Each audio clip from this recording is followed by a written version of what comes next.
Whatever the occasion, effortless elegance is right this way. Because Hilton brings you new ways to stay courtesy of the Nomad London. And it doesn't stop at award-winning dining in a space draped in velvet and illuminated by vintage chandeliers. No, this day goes beyond with unparalleled personalized service and attentive hospitality. Oh, and did we mention the Nomad London can be booked using your Hilton Honors points at Hilton.com? Hilton, for this day. Your weekend is not complete without the First Lady of New York Radio. It's the Joan Hamburg Show. Talk Radio 77 WABC. Mother's Day is one of the most popular eating out days, although truthfully, I love restaurants. I love to eat out.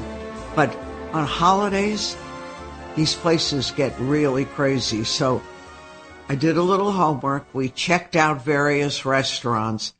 And if you want to go to lunch, and it's a good idea, then follow me. Take a look at Charlie Palmer Steak, 135 West 42nd Street, and they have an 11:30 to 4 reservation window, 3 courses, a complimentary glass of champagne. It's $95 a person, $50 for kids, 12 and under, and we found it right on Open Table. And listen to how good it is. Chicken and waffles, lobster scrambled eggs, steak and eggs, yummy. So that's something to think about. And Loogaloo on the Upper East Side at 29 East 61st Street, a very charming French bistro, $72 price fixed, appetizer main course, $36 for kids under 12. And again, Open Table have them. So look at the menu.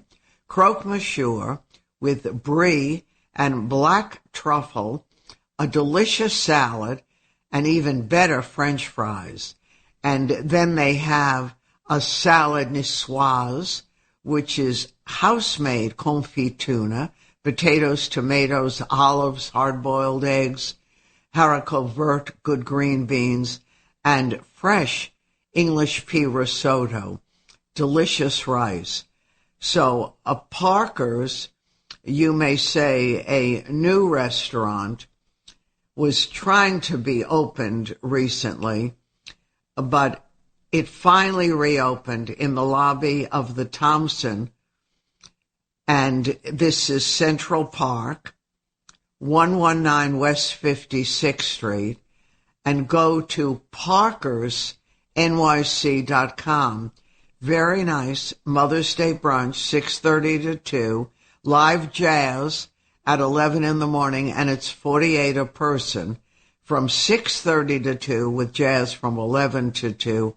And they have their chicken and waffles, their chocolate buttermilk waffles, cornflake crusted chicken. If you've never had that, it's really good. And blueberry compote, honey drizzle brunch burger, Hudson Valley cheddar, all kinds of delicious food. And it's gotten great reviews. We took a look at Condé Nast Traveler, and it was their burger joint, which has been in the hotel for years, and now it's got absolutely great lobby scene, all kinds of good food. And if you don't want to wait online for the burger joint, the lobby bar has a martini list that is delicious with super fresh ingredients and a lot of yummy food. So these are things just to get started. Enjoy.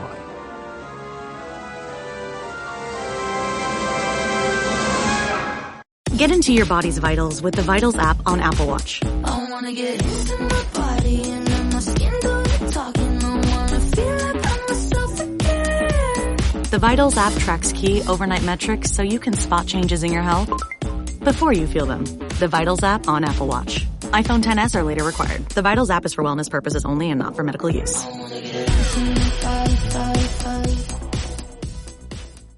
USAA knows dynamic duos can save the day, like superheroes and sidekicks, or auto and home insurance. With USAA, you can bundle your auto and home and save up to 10%.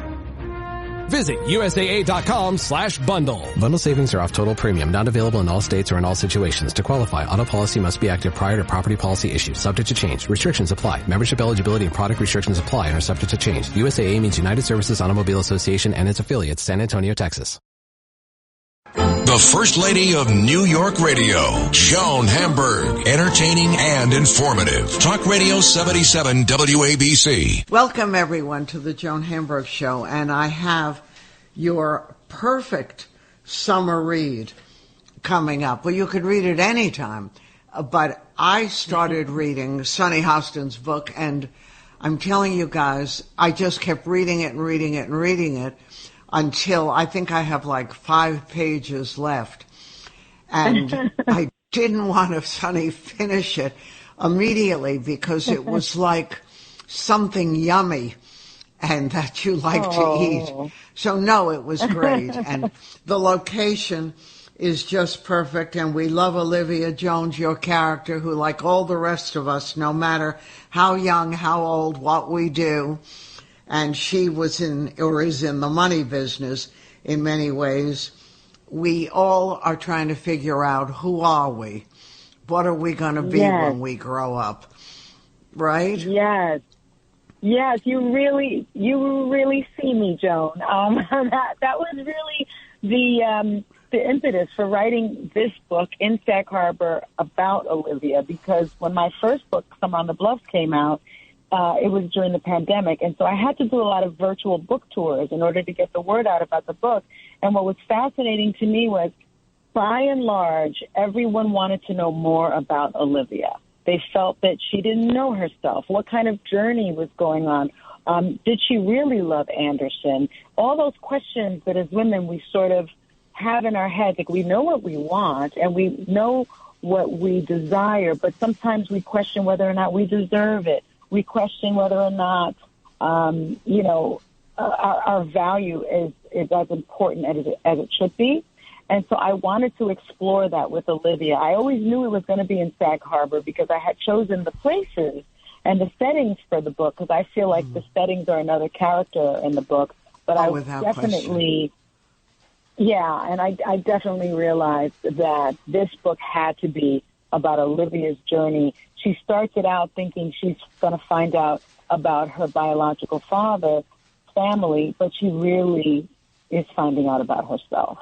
Exactly. And, of course, even this community, which many people don't know exists, but it's real, in Sag Harbor. It is real. Yeah, I have friends who live there, and I remember 100 years ago when he went to show me their house on the water, and I thought, no one knows this exists. How are they ever going to keep this place a secret from realtors and everyone else? Well, unfortunately, the secret is out, not just because of this book, but I was speaking to sort of the unofficial mayor of Sag Harbor, who passed just a few years ago, and he said it used to be 100% an African-American community.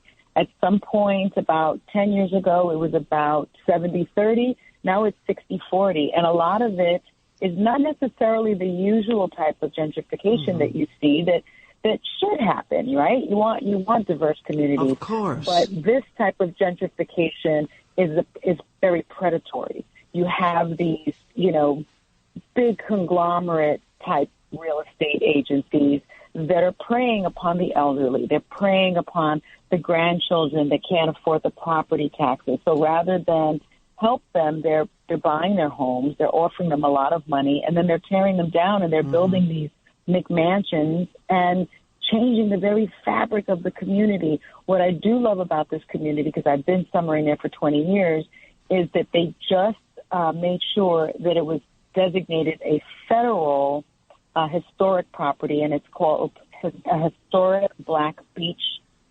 community. And so I think that will do a lot to keep the character. Oh, I hope so. But it does. It's an important thing.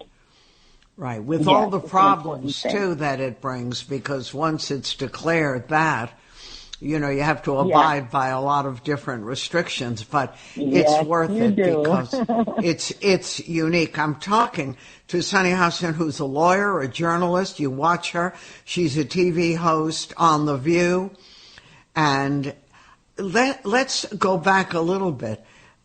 Your path when you were, you know, sort of coming of age was not a dream like I'm going to be a TV host, I'm going to have a show, What was it? What did you think? Did you see yourself practicing, or what was the path? I would never have dreamed this big. You know, I come from pretty humble beginnings. I grew up in the South Bronx in the projects, and my dream was to get out of it, get out of that circumstance, of course. And maybe move to Manhattan. That was sort of the dream, which my family did end up moving to Manhattan. And it was just about going to college and being the first person in my family to go to college and go away somewhere and learn. I was a history buff. I was an English buff. I loved to read. And so I kind of thought I would just be a journalist. I have a journalism major, write other people's stories, maybe write for a magazine, maybe write for the New Yorker. I never really imagined writing fiction in this way and being a television host, because when I was growing up, this is pre-Oprah, I'm dating myself, but there was no Oprah on television. Right. And the closest thing that came to The View that kind of looked like me was Carol Simpson on local ABC News. Mm-hmm. And I'm sort of living a dream. I'm still pinching myself, in fact. Well, what was the first job you got that made you think you're on your way? Well, I definitely, when I became a federal prosecutor and I was hired through the honors program at the Department of Justice, I thought, wow, people think I'm smart. This is really pretty cool. I think this is it. I can be a judge. Who knows? And then I was speaking at a conference, and someone came up to me and said, you should do, legal correspondent work. I mean, this would be amazing. And I just said, well, I do have a journalism major, but from your lips to God's ears, I don't think someone's going to pluck me from obscurity at this point, because at this point I was in my late 30s. And she happened to be a producer with Nancy Grace on Court TV. Oh. And I would say I was on Court TV in 2 weeks. And then someone at CNN saw me, and I got a job at CNN. And then someone at ABC saw me, and I got a job at ABC. And then Whoopi Goldberg's an Insomniac, and I was actually anchoring the overnight show. It's really the graveyard shift. And she recommended me to Barbara Walters. Unbelievable. And the rest is history. I know. Now, were you married? Like this. Were you married at that point, early on? Yes, I got married in 1998. Wow, and so you my got first married young. Co-hosting gig, I did. My first co-hosting gig was on The View in 2012. So I've been married 25 years to the same really cool guy. And he encouraged me to go for it, which doesn't always happen, It happens less than most people think, because it's hard. And I have a lot of women friends who ended up, really doing incredibly well, and would sometimes try to hide it, or they didn't want to hurt feelings. It was such a sensitive area. Yes, absolutely. Absolutely. So how did you deal all those years with, you had children, you had multiple lives, and it's not easy. It's not easy. I can't say that I really believe in work-life balance. I just make it a priority to put my family first. In fact, my daughter's 17th birthday was yesterday, and she's in the car with me now as I give this interview, and we're on the move, and that's how I balance it. I just make sure my family comes first, my husband comes first, and then I fit everything else in. And it takes a lot of planning and scheduling, but for me, that's my priority. And sometimes I may miss a deadline. I've given up opportunities to host talk shows in L.A. because my family likes New York. And I think that's the only way you can, quote unquote, have it all, because you have to have it all at different times, not at the same time. Right, and what all is changes as we come of age, right? The all that I know I thought of when I was a kid was not the all that ended up being my life. That's absolutely correct. I thought, I'd married this really cute guy who was in medical school at the time. Now he's a very successful orthopedic surgeon, and that also gave me the ability to, dream a little bit bigger and do some more things. But then when the kids were smaller, I just kind of had to wait a little bit. I had to do that first. That came first. And as they got older, I was able to, juggle it a little bit better, get a little help. My parents were always very helpful to me, my husband's parents. And we just made it work. It definitely takes a village, and it sounds so cliche now. No, but it's true. Since Hillary Clinton, but it's so true. Without them, there's just no way I would be talking to you about my book. It's just not possible. And then what stage, Sonny, did you decide it was time to write your first book and get more involved in that world? I mean, each world is very busy and very full and takes a lot of effort. Yes, it is. I took a writing course. I used to make up stories for my children. There weren't a lot of children's books at the time. I think we've gotten much better. But I used to make up, the stories of Princess Paloma, and I would make up stories for my son, Prince Gabriel, and I would have all of these adventures. And I decided to take a writing course. And my writing teacher, Ryan Harbaj, was just this incredibly talented writer himself. And he called me a few years later and said, "You've got this memoir in you, and let me be your agent, and let's do this. And I'll even help you edit. But I know from the writing that you did in my course that you've got a book in you." And that's how the first book, it was really a gift. I kept on saying, "But I'm not old enough to write a memoir." And he was like, "Everybody always says that. Everybody says that, but you are." And that's how I wrote my memoir. And I actually dictated it. He got me this incredible editor that sort of, I dictated it because they were about stories. And I got an incredible editor that was able to shape it for me. And it became a bestseller. And then he said, "You should also write fiction." And then I wrote fiction. It's, once you get the writing bug, it's a little hard to stop. I'm actually writing Highland Beach right now, which is the third in this trilogy. Yeah, but on the side, I'm writing a fantasy book because that's my favorite genre, actually, other than beach reads. I love sci-fi and fantasy, and I started doing that as well. Wow, so Olivia may not be in the fantasy book. No, she won't be. She will be in Highland Beach, though.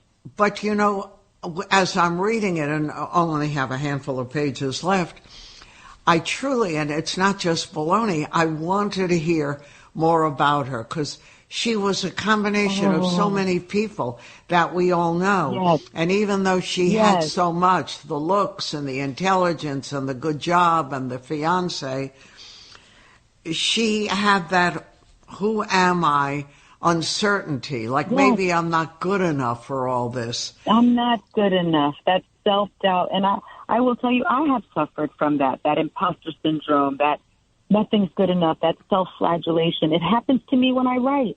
I write 50 pages, I then read them, and I throw them away. My editor finally had to say, instead of throwing them away, can you please send them to me? Let me be the judge of whether or not it's good enough. And sure enough, the last time I wrote 100, I sent them to her, and she said, just keep going. Never throw anything away again. And she gave me the confidence that I needed to just keep going.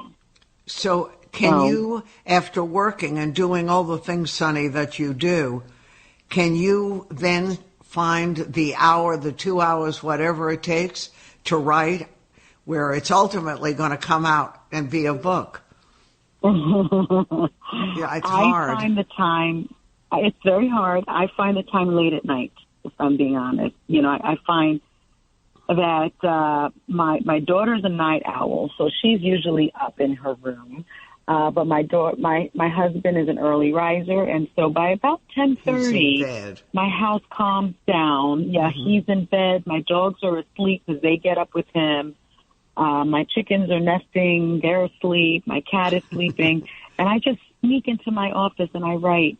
Sometimes till 1. That's usually my cutoff because I've got to get up for the View. But if it's really happening for me, I just keep on going. And I suffer a little bit later on that day, but it's well worth it. And that's when I've gotten some of my best work done. Late at night. Sonny's doing a lot of work, whether it's late at night or during the day. Does being on a talk show give you a lot of pleasure? It does. It does now. We're such a cohesive group. Everyone is so wonderful. I actually had an event at the 92nd Street Y for my book, and Joy was the moderator. And she's so incredible. We're very, very close. Whoopi Goldberg has agreed to, well, I don't know if I can even say this, but she's agreed her availability to be in the television adaptation, the screening adaptation of Summer on the Bluffs. I mean, I have this incredible you're kidding. What are they doing with that one? They're turning it into a series? Yes, they are. Octavia Spencer is my production partner, and she's going to play Olivia's mom, Cindy. Good for you. And now I've got another Academy Award winner that has agreed to be in the series. And I'm pinching myself. I would have never imagined this to be happening, but I'm thrilled that people are loving the book as much as they are. The reviews have been incredible. I was just compared to, I hope I pronounced her name right, Elin Hildebrand. Oh my God, it should only happen. I mean, I kind of couldn't believe it until my agent actually sent me the book review. And I've read all of her books, and so to be compared in that company is fantastic. Is a real blessing. And Sonny, now you can buy Sag Harbor if that keeps on coming. You don't need to worry about the neighbors. We'll see. With everyone and with the kids, are the kids ready to go away to college or still have time? Well, my son is in his second year in college, so he'll be coming home soon, hopefully. He'll be coming home for the summer, although he's going to be traveling the world. He's got some internships in Portugal and Finland and that kind of thing.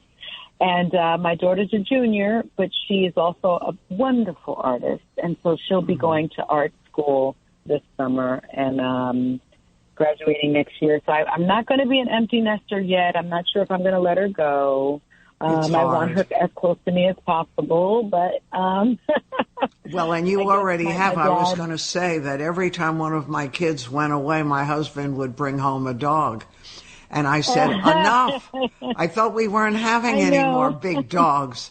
No, he could get a little tiny dog. He needed a really big one. So anyway, it's all part of us growing up and the whole process. Hard to let those kids go. It's been a little hard for me. Well, and you also are doing so many different jobs, and now you have very exciting possibilities with streaming and television and all kinds of things. And you really got yourself a good character because we're now invested in her and want to know what happens. So, well, she's going to be in Highland Beach for sure. Definitely. Good. I'm excited for you. Do you ever take time and relax? What do you like to do when you're not writing, working, taking care of the chickens? When I'm not writing, this is going to sound a little corny, but I like to garden. It's kind of my happy place. I have an orchard that I planted during the pandemic. So and it's doing compost. well? It's doing really well. I have an orchard. I have grapes. I have pear trees and cherry trees, peach trees, apples. And then I have an herb garden. It's probably too big. And then I have 2 other gardens. One is basically for climbing veggies like my cucumbers and my squash and my eggplants. And then I have another one for my lettuce and my kale and my tomatoes or tomatoes, as some would say. And I love it. That's sort of what keeps me feeling grounded. Right. I understand. I love that too. Nothing gives us greater pleasure than seeing something come up. I mean, I said to my daughter that every cucumber is like $100 a cucumber by the time we finish. It is. Right. It is. It's crazy. So worth it. Right?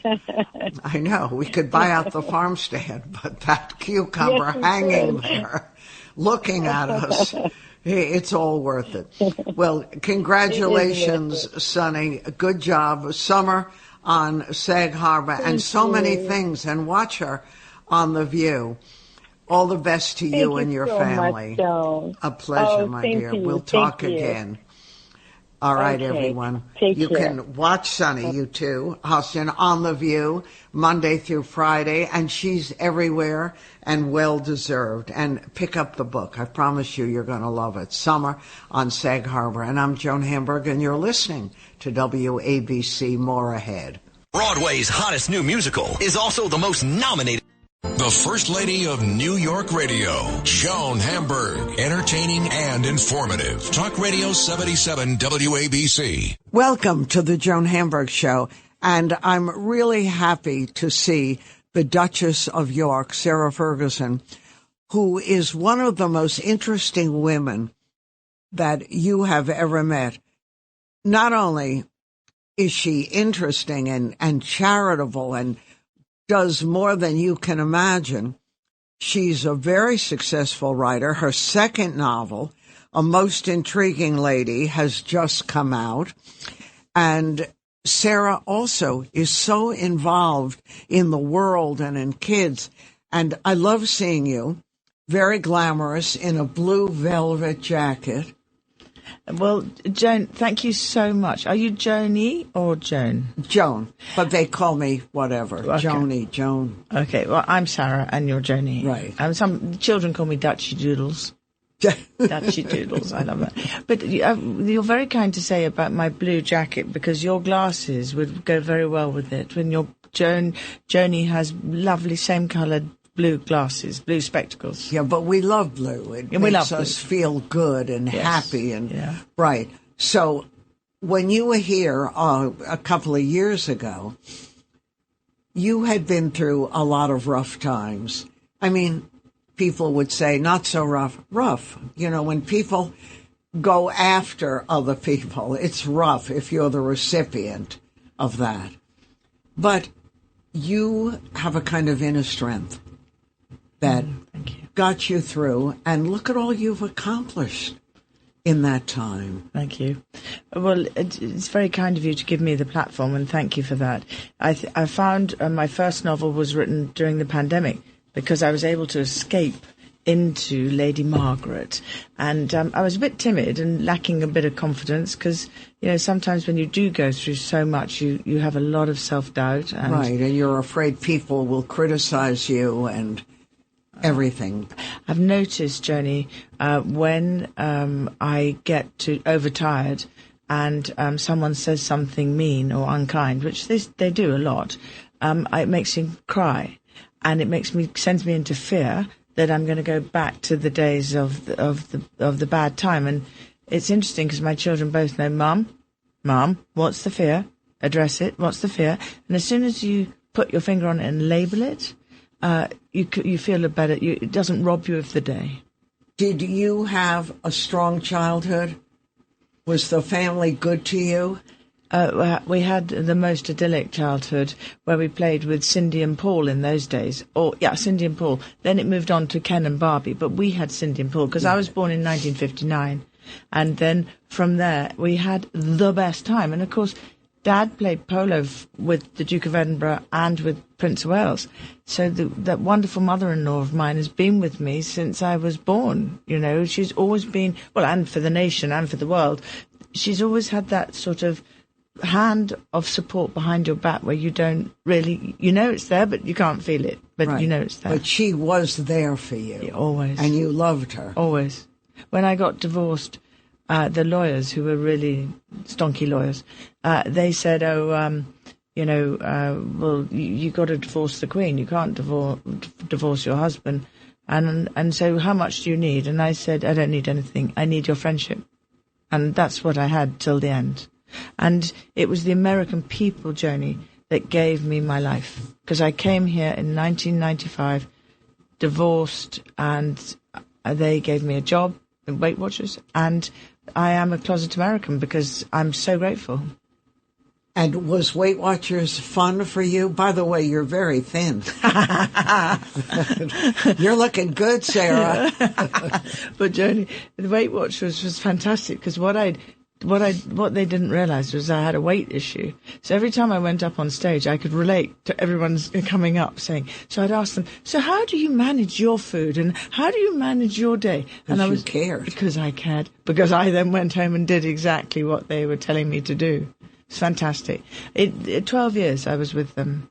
And I'm very loyal to the Middle America, to my people in America, to Who Laurie's. embraced you. Yes. And I thank them.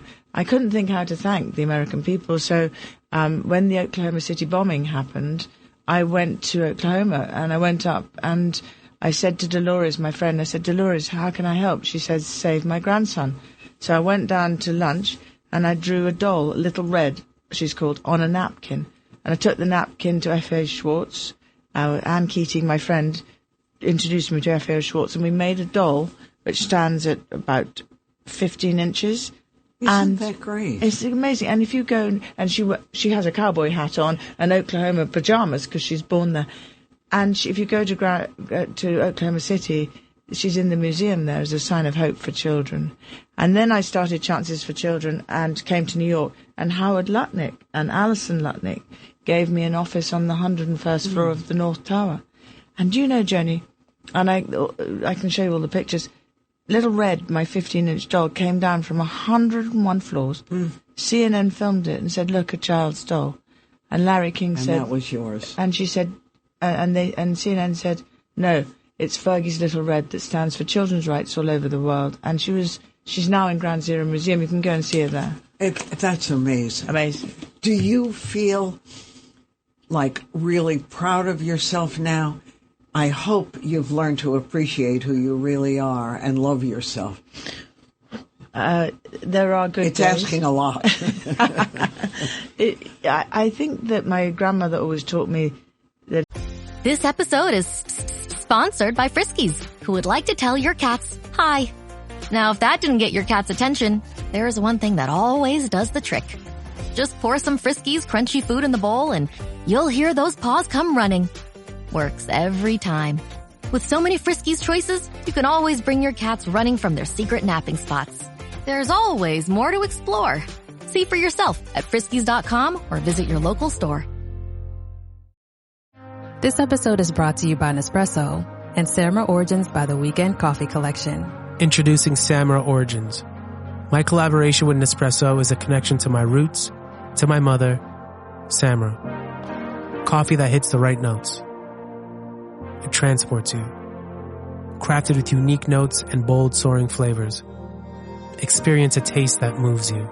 Nespresso and Samra Origins. Discover more at Nespresso.com. If you feel bad about yourself, give to others. And she was a great lady, Irish.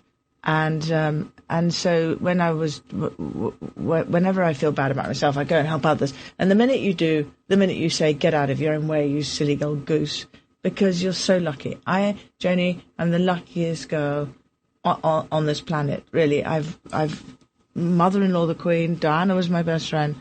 I've lived every girl's dream. And with it, there's been some obstacles, but I'm here today. You got over them. Yeah.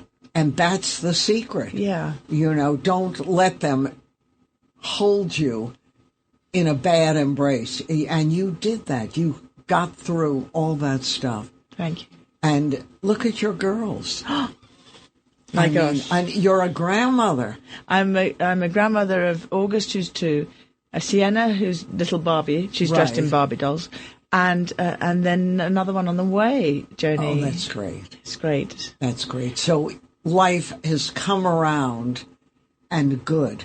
It's come around and good, and they call me Gigi after the film. Do you remember the film? Of course. I love that We film. love that. And so I'm cool. I wanted to be very elegant, so I love Gigi, you know. And so Gigi, I am Gigi. But because I've written so many children's books and Little Red, I actually love that world of Fergie and Friends and Gigi and August and Sienna. So I'm very happy. Oh, and my girls, I call them the tripod, the three of us. Because when everyone says, is it great to be a grandmother, I say, well, I'm actually really proud of my girls. I love seeing them as mothers. It's fantastic. Yeah. And both of them married, right? Oh, my heavens. Incredible. Oh, Joni. No. Jack is my best friend. Jack is married to Eugenie, and he was my best friend, and he is my best friend. So whenever Eugenie's, whether she's good or not, it doesn't matter. I say, just love your husband. Jack's perfect. Jack's everything. And Jack's great. And then Edo, Beatrice is married to Edo. You wouldn't believe it, but his brother is my godson. No. So I've known him all my life. So did you introduce them? Well, they knew each other from childhood. Well, from the age of about 13, Beatrice had a crush on him. He's older, so he was 16 or something. But the real thing was that Beatrice didn't really know him. Anyway, at Eugenie's wedding, this is really good, we had a tea room. I made a tea room. Of course you have a tea room. Why wouldn't you have a tea room? And Palace said I couldn't, so I did, deliberately, because they said I couldn't. And in my tea room, which was such fun, I put champagne in the teapot. Of course you put champagne in the teapot. Anyway, I closed the tea room to go for dinner. This is at the reception. And I closed all the lights down. The tea room was closed, and they were going to dinner. The tea room was still open. Guess why? Edo and Beatrice were in the tea room. You're kidding. It was alone in the tea room. Oh, that's funny. That's funny because, and now they're married, and it's they've got Sienna, and they've got Wolfie, who's Beatrice's stepson. That's an interesting. Beatrice says it's very fascinating to have to learn to be a stepmother. You know, it's really good, and I think more stepmothers out there get sometimes a bad handle. Yeah, they get a bad rap, too, because they're not sure what's expected. But your girls always seemed, no matter what the situation, very comfortable with themselves, with their families. I mean, think what a good job you did with those kids. It isn't easy to bring up kids in any kind of family, let alone a royal family, where expectations are so huge on everyone. I think the Queen had a lot to do with it, actually, because being so steadfast and consistent, Joni, you know, that was so good, because the girls would always go up and see Granny and have tea with Granny, and Granny always kept to 1 o'clock lunch, 5 o'clock tea, dinner at 8:30, and the girls could then march in tune with her and learn so much from such an icon. And but you're like her, Jenny. Well, like a little different, a little different from the Queen. but it's the same value system: integrity, values. Your own inner rule book is values of goodness. Right. Well, and you have to have that, but you did it, and it makes a difference. And the Queen liked you so much. We laughed a lot, Jenny. Well, I mean, Joy. If Joy and you and I with the Queen, we would go every day dog walking at 2. And you inherited the dogs, and right? I've got the corgis. And we'd walk around the garden, and it was the one time when no one could listen to us, no one could hear us, and we were giggling. We were cackling, rather like Joy and you, Joni. And then at this particular time, I know the lovely gardens we walked around, there would be the Daphne plant smells, there would be the magnolia, there would be all these. She so loved her garden. And then I'd say, well, there's a hole in that tree. And she said, yes, I think my great-grandfather shot a hole in that tree. And then we go to the next bit of story. you know. How much fun to hear. Yeah. To hear all of that. And you were such a part of it. Yeah. I mean, that's why I say I'm so lucky, because I lived. I mean, I know I write history, or amateur history, but I really, my books are all about diving into history. Right. And now... The Victorian age. Exactly. But the Queen actually... was part of all of this. Yes. And so you have to really pinch yourself. And the other thing I really pinch myself about, Joni, is most people's dream is to meet the Queen. Right, to have met the Queen. Of right? course. So they'd gone off to have their hair done and got a nice dress, and they'd waited years to meet her. For a 5-minute audience, just to see the Queen. And here I was driving in the car with the dogs in our welly boots and headscarves on, and I know that, like yesterday, I was in New Jersey, and the 400 people came to Bookends. That's a lot. That's a lot. And each person, I did a photograph with each person, and I said hello, and I had a chat. And do you know what I took away from that? Kindness. The American people were they were kind, and I was so thrilled to. These little children came, and I just wanted to say thank you. But they like you. No, and that's a gift. Yeah, to feel accessible and be accessible, so that people can reach out and touch you and understand. And even reading your books, Lady Mary, A Most Intriguing Lady, the second book, you sort of know she's you. I mean, obviously, if you're going to write, writers write from what they know. And so she's you to us who are reading it. Yes. And it makes a great big difference. But, Joni, because I got a bit of confidence from the first book, this book is me really going... Better, yeah. Yes, and I'm better now. So I'm getting more and more confidence. So the next book is going to be even more confidence. Heaven's Because you sake. can do it. Poor world. But Lady Mary, I said, right, she's going to tightrope walk from the turrets of Scotland, where she was brought up, because she's my great-great-aunt. Right. And she's going to tightrope walk across the turrets and in 1870. And there's going to be a Cary Grant fellow, sort of very good-looking in his dinner jacket, waiting on the terraces of Drumlanrig. And he's going to look up and then avert his eyes, because he mustn't look up a lady's skirt. And I had to then... I had to really put where my mouth was. I had to go and research whether circuses did exist, because circuses might not have existed in 1870, right. But they did in Scotland. Thank heavens. Who knew? You see all that? Sarah Ferguson with her brand new book. You're going to love it. Almost Intriguing, A Most Intriguing Lady. And is there another one? You know, this would be, and it may be for all I know, such a good TV series, because we love detective work, and we haven't had a good detective story in years. So, possible? It's very possible. And Joni, thank you for telling the world, because that's exactly where I want to go. I'm just hinting at it with Lady Mary, who goes in disguise and joins Queenie's gang. Right. Because she's a lady, but at night she's a super sleuth and a female detective. And the next book, right into female detectives, 1870, moving on all the way through to, I'm fascinated by women who are brave in World War I and World War II. I think this is just the beginning of my super sleuthing. Right, we love that. And we also love the lady part, because we're not good at ladies here in America. and it's a lot of life's lessons.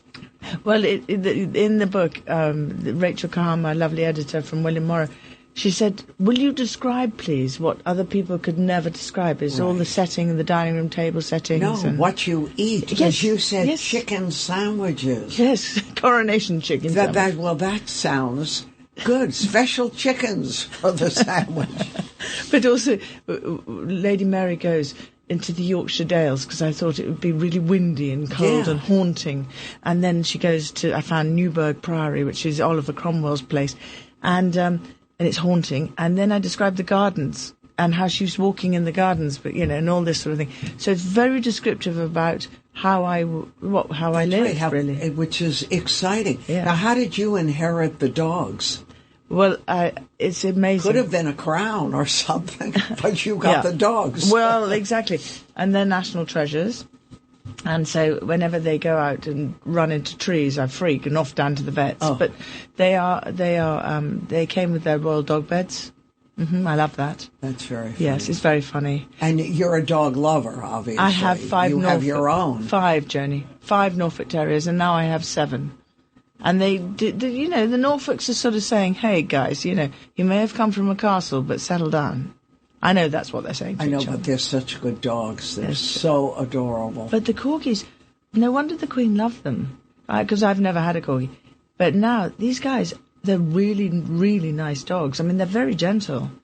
And I said to Mick, the Queen's dog Mick, Right. I said, your only job, Mick, is to go and sit on the Queen's lap and watch the racing.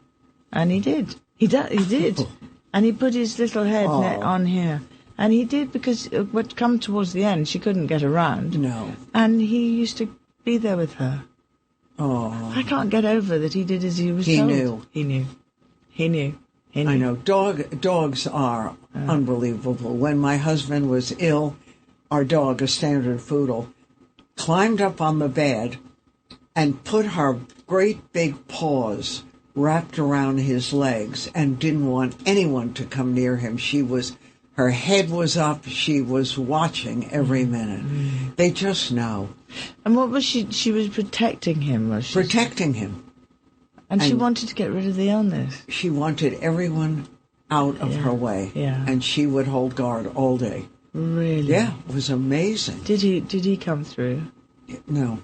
Oh, Jenny. He didn't. It was during COVID. No. It was, that was a really terrible time. We still have COVID here. Yeah, you do, don't you? But not as bad. But, Sarah, I love seeing you and catching up. Yeah. And I'm looking forward to a TV series where we can have fun with murders and robberies and detectives and romance. And you can be in it, Jenny. I'd be happy to Wouldn't be it be in fun? Yes, I could even be the dog walker. You'd have to walk pugs. That's okay. Okay, I like pugs. I never had a pug, but I've I never like had a them. pug. No. They seem to come in groups, too. No one has a pug. They have pugs. Pugs. Right. Did you notice that? And they snore. Yeah, a lot. A lot. Like bulldogs. Yes. But people who have those dogs adore them. Adore them. Well, the Duchess of Buccleuch in this book has her pug. I think you should be the Duchess. Yeah, okay. Yes, fine. Next book. You'll come back and visit again. It's a wonderful read, and it's probably about Sarah. But the next book, she says, is going to be even more. So this is a most intriguing lady, fun to read, and it's got everything you love, all the spy elements, everything, and you'll learn a lot about Sarah Ferguson's life. Thank you. Thank you so much for today. During a different age. Yeah, it is absolutely during a different age. But I think that's what's fascinating about it, because I put myself right into the part. Just that sort of feeling of, oh my goodness, how am I going to manage this? But you know now that you can do it. Yes. All of it. Well, I'm always humour, always humility, and always kindness. And I think my father brought me up to believe the kitchen's more important than the dining room table. Always remember that some chef has worked hard to... Right, to do it. Yeah, and I think that's why I am what I am, is I don't take myself too seriously. I just get on with it. And don't forget that you're brave.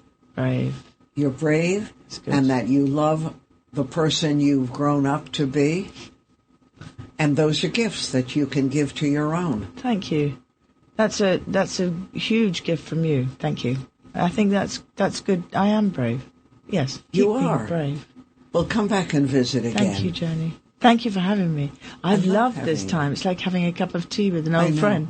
Well, we're in our studio. No one else is here. With no tea. No, I'm sorry, no tea and no chicken sandwich. I don't think you'd want the sandwich that we could procure for you. But I'm going to, around the coronation, I just decided that the invitations haven't gone out yet, so I don't know if I'm going, but probably won't be. So I've decided to make my own little tea room. But you should go to the coronation. You're certainly. I said after I heard you talk about the king, I felt like I wanted to call him up and spend a little time with him. Good job. Thank you, Jenny. Thank you very much. I'll visit with you again. Yes, Thank you, please. Sarah. Thank you. Thank you. I'm Joan Hamburg, and you're listening to WABC. More to come. Finding a new job is stressful. But with Indeed, it doesn't have to be.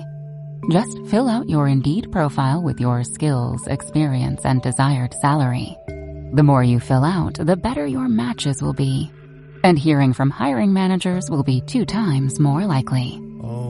Relax. That's your Indeed profile sending opportunities your way. Indeed, the world can work better. The First Lady of New York Radio, Joan Hamburg. Entertaining and informative. Talk Radio 77 WABC. The First Lady of New York Radio. This is Ask Joan. Everyone wants something special. It's like saying to us, we're going to Times Square, do you have a new restaurant? Believe me, I wish I owned one, because I would send you all there, but I don't. And this is like Mother's Day, special. Okay, so let's sort of hold hands and go check it out. You know the gardens that we have, the New York Botanical Garden in Wave Hill? They're gorgeous, and they're offering special events. The New York Botanical Garden on Southern Boulevard in the Bronx is doing all kinds of stuff, arts and crafts, live music, lawn games, goodies, picnicking on Daffodil Hill with your own food or delicious food from the Bronx night markets. And you can also dance to live music. The picnic area is going to have lawn games set up, all kinds of things, ladder toss. There'll be hoopla hoops. And at Picnic Pavilion, there are craft activities, face painting, and they're free with regular admission to the gardens. Go to nybg.org. Admission $35 for adults, students and seniors $31, and children 2 to 12 $15. We found reservations on Saturday and Sunday at the New York Botanical Garden Restaurant, Hudson Garden Grill on OpenTable.com, and they're doing a good brunch. Or you know what? If Mom likes the outdoors, take her to Wave Hill. That is a beautiful garden. I love it. It's at 4900 Independence Avenue in the Bronx. 28 acres of public gardens and a cultural center, and it all overlooks the river. So they have projects that are great. And you can also go to wavehill.org. Or take Mom. I did a story on this restaurant. I loved it. The Whitby Hotel at 18 West 56th Street has one of the best teas in New York. Now, you can get it on OpenTable.com or call the hotel. They do a pre-fee brunch menu or an afternoon tea menu for the holiday for $95 a person. You get a glass of champagne for each person. And the tea, oh my gosh, everything I love. Those little crustless sandwiches. You get like a 3-tiered cake deal, and so you get all those sandwiches. You get hot, fresh blueberry scones with honey or sweet butter. You get every delicious thing you can imagine. And then I'm a sweet nut, and they have it. Everything delicious. So it's also a great place to bring kids. Little girls go crazy there. The Whitby Hotel. Check out the afternoon tea, 18 West 56th Street, 212-586-5656. Don't forget, you want to sit in the tea room, not in the bar. The bar is lively and fun, and there were plenty of guys and plenty of social action. But the tea room was charming and peaceful and truly delicious yummies, okay? So all available for a special day and your special mom.